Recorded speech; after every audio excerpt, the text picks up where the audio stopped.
Hello everybody. Today we are going to talk about how we can use our drill press to drill through metal.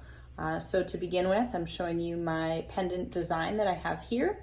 You can see I've already drilled a few holes. With something like this, if you're planning on sawing out negative shapes, you need to drill into each one of those negative shapes. So I've drilled 3 holes already, punched 1, and I have a couple to go.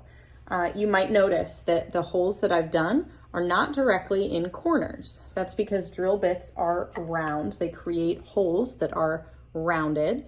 And so if I do that right in the corner, then I know I'm not gonna have the right sharp edge. So it's easier to drill a hole on the inside and then use your saw to drill out the shape that you need.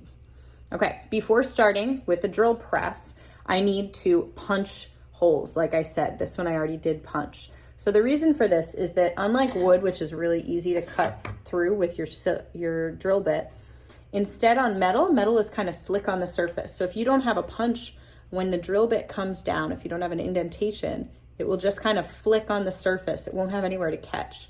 If we have a little punched mark, then the drill bit knows where to stay and will go down in. So in order to do this, we usually have sitting right by the drill press a steel block. It's just a surface that's really hard to put underneath your metal. We have a punch. So this is a piece of steel with a little sharp end. So that's what will make the indentation. And then you have a mallet. So something with rubber on the end. So when I hit that punch, it will force the steel into my piece of metal. So I'm gonna go and make my indentation, putting it on the steel, just a little push. And you shouldn't be pushing or punching through the piece of metal. Instead, it should make just a little mark. Okay, and that's how you know you have a little indentation.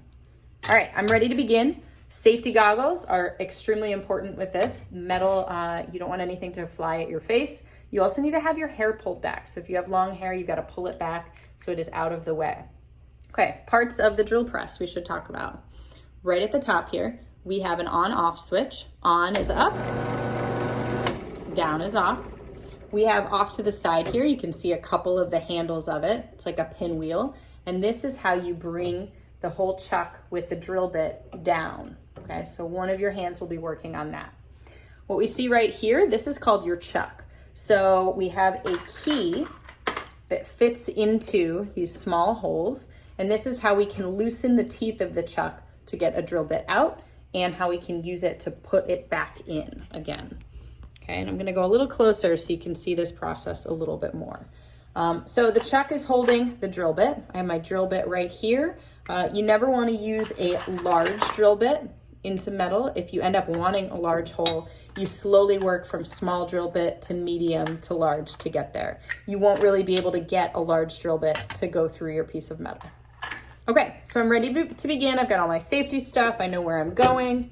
So I need to hold my metal down on top of this piece of wood. So ideally with 2 hands, or 2 fingers, I mean, kind of creating like a V for it. So I'm holding it off to the side. I figured out where the hole is that I'm gonna be punching, and I'm gonna turn it on and then I'm gonna pull it down. Until the drill bit gets really close to the metal, I'm not gonna worry about lining it up perfectly. So I'm gonna turn it on and I'll show you that process right now, hopefully. Okay, I'm holding my metal really tightly, pulling it down. Forgot to tell you one thing, just like with your saw blades, it's great to use some wax at the beginning. Just a little bit of wax on there. Let's do that again.